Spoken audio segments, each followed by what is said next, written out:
It is honestly so easy. I just feel a lot of the time it is over complicated online, but it is really a simple process. Mix your ingredients, leave it, come and stretch and fold for another 3 times, leave it, go to your bed, get up in the morning, make it into a bowl, put it in the basket, put it in the fridge, leave it, come back to it, leave it for, I would say leave it for at least 3 hours, 2 to 3 hours, come back to it, cook it, and you've got the perfect loaf. Hello and welcome to my channel. I'm Andri. Welcome to my kitchen. Welcome to my latest addiction of making sourdough. People, the addiction is real. Okay, if you've tuned in, you're interested in sourdough making. This is my fail-safe, is that right? Fail-safe recipe of making sourdough. I have had some, I'm not going to say disasters or fails because they weren't, but I have had some flat breads. So I think you need to make these little mistakes to become the perfect sourdough maker. I've now moved on and I make lots of different recipes using my discard, which I'll get into my discard and all of that. But I'm assuming you already know how to make a starter. If you don't, it's easy. You get 50 grams of flour, 50 grams of water, mix it up in a jar, leave it for about 2 days, go back to it, feed it again, 50 grams of flour, 50 grams of water. Be very, very patient. That is the main ingredient of making your starter. So don't panic if it becomes watery, add more flour. If it's taking its time to grow, take your time. So then you just keep adding 50 grams of flour, 50 grams of water until your sourdough starter is ready for you. Your environment differs from everybody else's, so it might take longer, it might not take as long.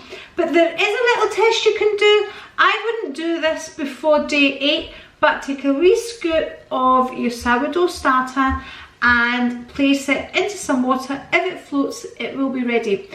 My first ever sourdough starter that I used, which this is part of, that's like my original, I actually started with my sourdough discard. My sourdough discard, which I wasn't throwing away. Incidentally, never put your discard down the sink.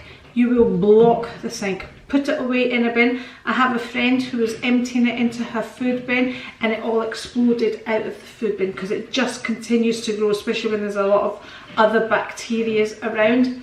So, but again, we shall get into all of that in the video. So I was discarding because I didn't know, and everybody says you have to discard and all of this and blah, blah, blah, blah, blah. Listen, everything you hear, take it with a pinch of salt. It's time and experience and you learn the proper way for yourself. So I was putting it in a jar and that discard was growing. My actual starter that was trying to grow wasn't growing. I tested, after about 8 days, I tested the discard, which continued to grow, which I wasn't feeding, apart from just kept adding discard to it. It was floating, it was ready, and that's how I made my first loaf of bread. And then the others that started to grow, and I eventually mixed them all together, and this is what I'm using now. I fed this a couple of hours ago, and as you can see, it's starting to grow. So basically, that's how you make your starter. But let's assuming you've got your starter, it is ready to go. What do you need? Let me show you what I use and if we actually need them. So this is the equipment that I use. You need a kitchen paper, and I use my kitchen paper to clean my utensils first before I put them in the sink, because I'm trying to avoid all of this dough clogging up my drains, basically, which it will do.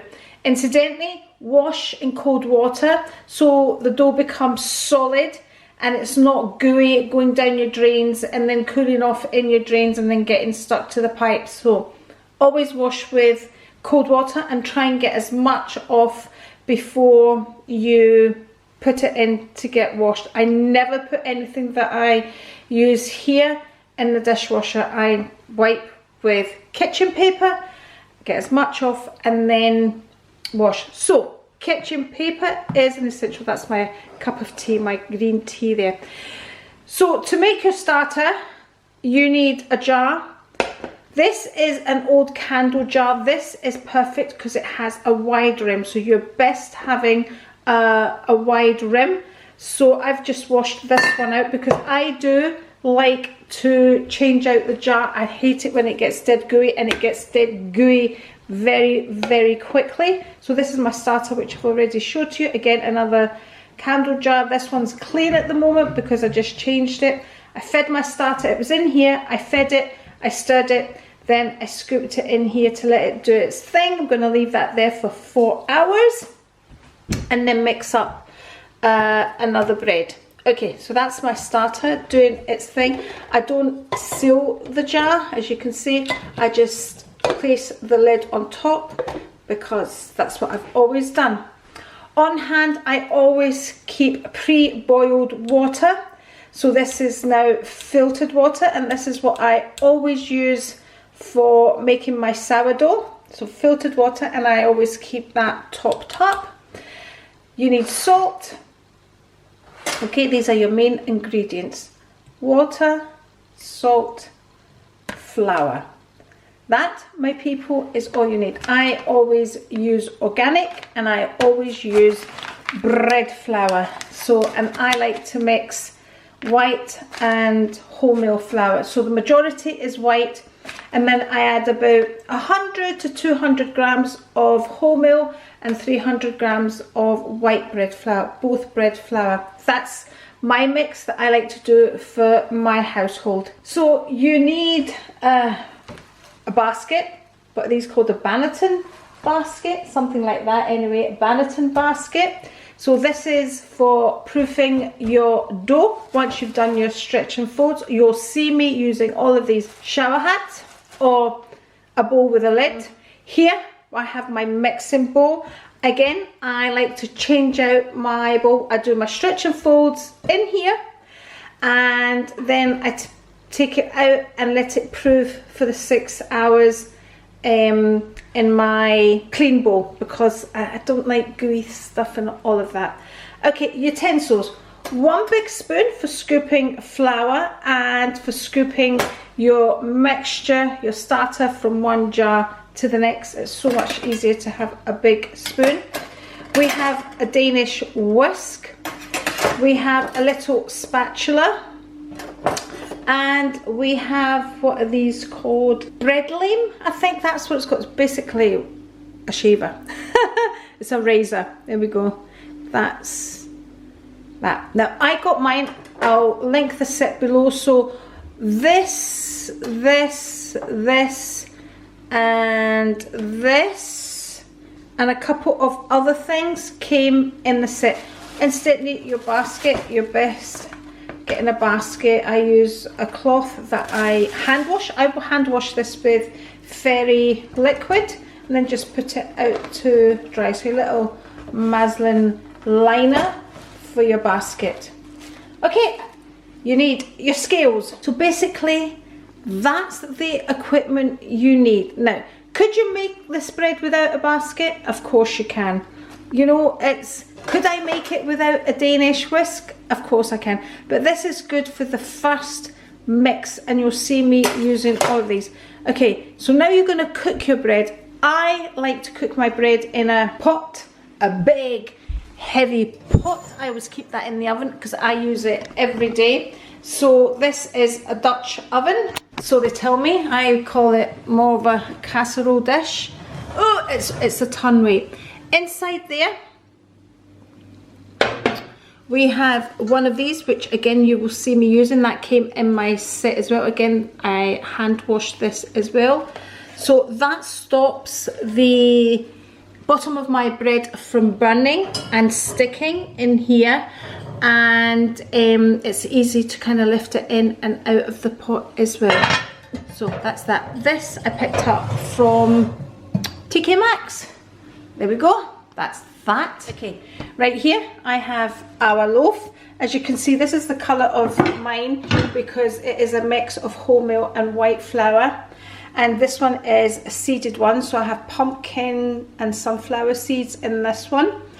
And right here, this is one I took out the oven today. This is just using white flour. That's for my son and daughter-in-law and granddaughter because they like white flour and they like jalapenos because they're jalapenos, and the sun-dried tomatoes. It gives it just a nice flavour. So that's the two breads I have right there.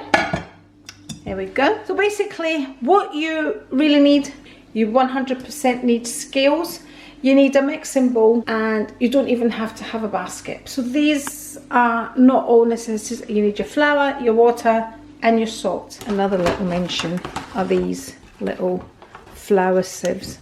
Great. Of course you can use any sieve, but I mean, you need one of these in your life. They're so much fun when sprinkling the flour.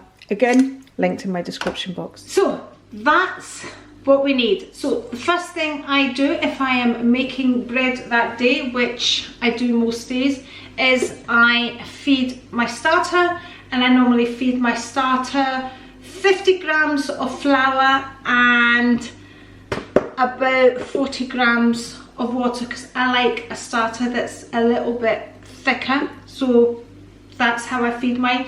If it's slightly over, slightly under, it doesn't matter. I let my starter sit for about 4 hours. I find 4 hours is just the right amount of time before it starts going back down again for my kitchen environment. And then I start mixing my bread. So I grab hold of my glass bowl. In my glass bowl, I will put 310 grams of water. It could be lukewarm or just taken at room temperature because I always have this ready. So I will add 310 grams of filtered water. To that I will add my 120 grams of starter. I will then mix that together using my Danish whisk. I then add my 500 grams of flour. So like I said, that could be 300 grams of white bread flour with 200 grams of wholemeal bread flour, or all white flour, 500 grams of white flour. If you're a beginner, I would avoid doing just a wholemeal bread because it then becomes complicated. You then have to change the amount of water that you're using. So we'll just leave that one for another day. Okay, so you're mixing that up.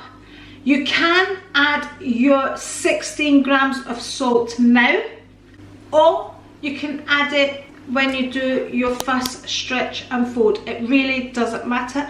I have done both. It doesn't make any difference. Some people prefer to leave it later on to add. Some people will add it right at the start. Most of the time I will add my salt when I'm adding my flour. But if I am going to add my salt, I just put in the salt in. I don't mix it, I don't add extra water, I just add it in and it works fine. So everything's now mixed in roughly. It's like a shaggy dough. Don't worry if there's flour left in the bowl, if it's not all mixed in. Just cover it with your shower hat and leave it for an hour at room temperature. Come back to it. At this point, if you haven't added your salt, add your salt. At this point, if you want to add any flavourings, this is when I add my flavourings. So whatever it is I'm going to add, it's at this time that I add it. If not, go ahead with your stretch and folds. Now when you're doing your stretch and folds, I keep doing them until I feel my dough getting stronger, tighter. That's what you're looking for. You're trying to strengthen your dough. So I stretch. I mean, a lot of videos will say just do it 4 times. 1 turn, 2 turn, 3 turn, 4 turn. I do it until I feel my dough is hard to stretch and fold. So I've done my stretch and folds, I cover it and I leave it for another 20 minutes. I come back to it 20 minutes later, I do the same stretch and folds, cover, leave it, come back again, stretch and fold, again, cover, leave it, come back. I now do my last set of stretch and folds and I leave it in the bowl for 6 hours until it doubles in size. It comes up high. This is where I have made my mistakes in the past, where the dough has overproofed, and you know when the dough's overproofed, it is really bubbly. It doesn't matter if you have a few bubbles in it, that's fine, but it becomes too high, too bubbly. Oh, it looks amazing, and you think, oh, this is so good. It is not, it is overproofed. So what's happening here is you are weakening your dough. So when you put it in the oven, it doesn't have anything left in it anymore. It doesn't have anything left for it to grow. But do not throw it away. Honestly, I've cooked them before, I've baked them, I should say, before, and they taste absolutely fine. The crumb still looks fine. It's just they're flatter than you would like them to be. But there is no hard rule about how high a bread should be or how low it should. There is no rule, but we like to see a nice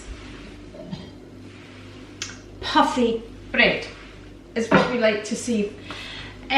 So we leave that. So what I do is I time it, so I leave it overnight. I leave it on the counter overnight and I come to it first thing in the morning. If it's 7 hours, it should be fine. Again, depending how warm your kitchen is. The warmer your kitchen, the less time you need to leave in it. The other thing is, if the more starter you use, right, the more the bread's going to proof. So that's something to remember if you want to adjust timings. Again, we're not trying to complicate things here. So we're talking about an easy way. So I leave it overnight, roughly 6-7 hours, and then I come back to it. I turn it out onto my counter, onto, which I didn't mention right at the start, rice flour. It needs to be gluten-free flour when you're turning your bread out and you're going to turn your bread into a ball.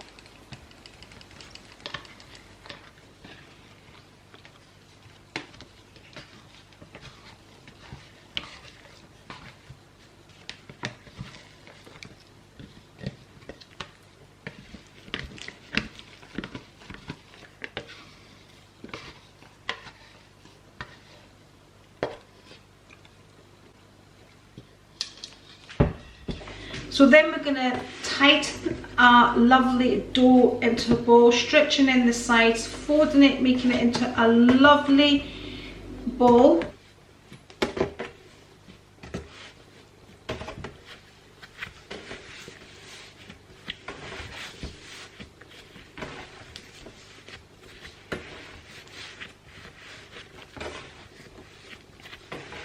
And then that's when it goes into your basket.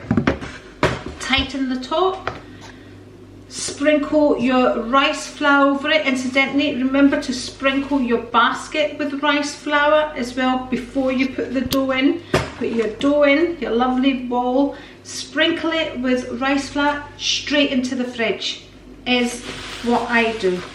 So the way I like to do it, there are other methods. You can leave it out for 30 minutes, then put it in the fridge for an hour, then you're supposed to bring it out and all of that. The way that works for me, I put it in my basket, I put it in the fridge, I go to the gym for an hour, 2 hours, however long I'm going to be there. I could stay in that fridge for up to 36 hours and it'll be fine.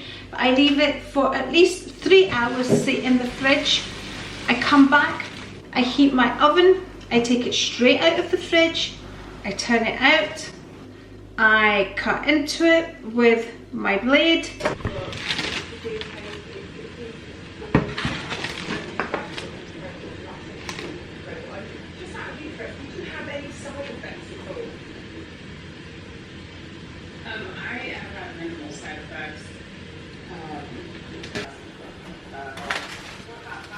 and into the Dutch oven it goes, and I keep the lid on for the whole time. So what I do is I'll cook it for 25 minutes on 250, and then at the 25-minute mark I'll open it, check it to see how it's doing. At this point the bread will have risen, so you know if you're going to have a flat bread or a risen bread. I put the lid back on it, back in the oven for another 25 minutes, but this time I just turn the oven down just slightly, and after 25 minutes I get the perfect loaf.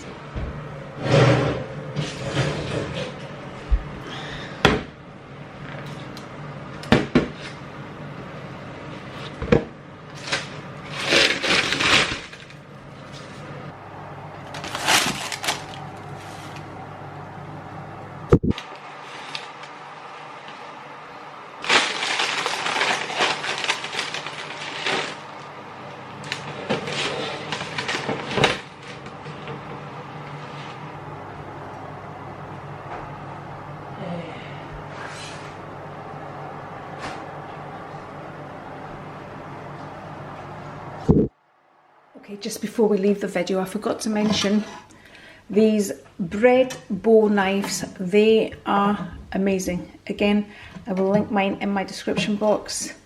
Not very expensive at all, but great for cutting into your sourdough or any bread. And remember, you need a little stand like that when you're cooling your bread off. Remember not to cut into your sourdough too quickly, because it can go quite gummy. You're supposed to let your sourdough cool first before you cut into it. I know that's hard to do. So that is my fail-safe method, I think that's the right word, of making sourdough.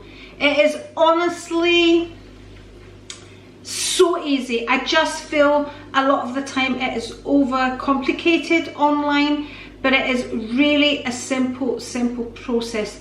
Mix your ingredients, leave it, come and stretch and fold for another 3 times, leave it, go to your bed, get up in the morning, make it into a bowl, put it in the basket, put it in the fridge, leave it, come back to it, leave it for, I would say leave it for at least 3 hours, 2 to 3 hours, come back to it, cook it, and you've got the perfect loaf. Like I said to you, it is very difficult to get this wrong. The only time you throw your starter away and start all over again is if it becomes moldy. This has never been in the fridge. I have baked most days. It has sat on hot days on a little shelf that I have in the corner of the kitchen right there, and nothing has happened to it. If I go on holiday, which I haven't done yet, I'm just going to put it in the fridge and then wake it up when I come back. But honestly, when making your starter, you need patience. Just persevere. And it's the same with the bread. You just need patience. It's not something you're going to mix and put in the oven. I think that's where a lot of people go wrong. And I think with me, when I was first going to make my first sourdough, I couldn't wait to bake my first sourdough, but now it's just part of my everyday, and the making of the bread works around my routine. And yeah, it's honestly, I would highly recommend it. You know, you can make your sourdough, you can freeze it. It's a great thing to give somebody a gift. I know lots of people love it when I give them my homemade organic sourdough. They really do appreciate it. So get baking, my people. You will honestly be addicted and you will love the process. I allowed my granddaughter one day when I was making it to do the stretch and folds, and she looked at me and she said, "This feels so good." Honestly, it's so therapeutic. And when you see the beautiful breads that come out your oven, oh, I was very disappointed when my flatbreads were coming out the oven, and I was determined I was going to fix it and find out what it was. I knew it wasn't my starter because my starter grows, and I was just trying to work out what it was. So it's trial and error, and then I worked out I got overconfident, people. That's what it came down to. I got overconfident making the dough, and that's when I was getting flat doughs, but they were still really, really tasty. Really tasty. You can add whatever you want to them, and you don't have to adjust the ingredients. I've never adjusted the amount of flour or water that I've added to my recipe if I'm adding other things. Sometimes I will add 2 tablespoons of oil. I think when you add oil, now does it make, I think it makes your crust softer, I think, but experiment with different things and different tastes in your bread. I hope you have enjoyed my little video on how I make my sourdough, and I hope it has encouraged you to give it a go. Thank you very much for being here in my kitchen with me, and maybe I'll catch you on either this, and if you're not already subscribed, I'll put you a little A right here. Bye, and cheers.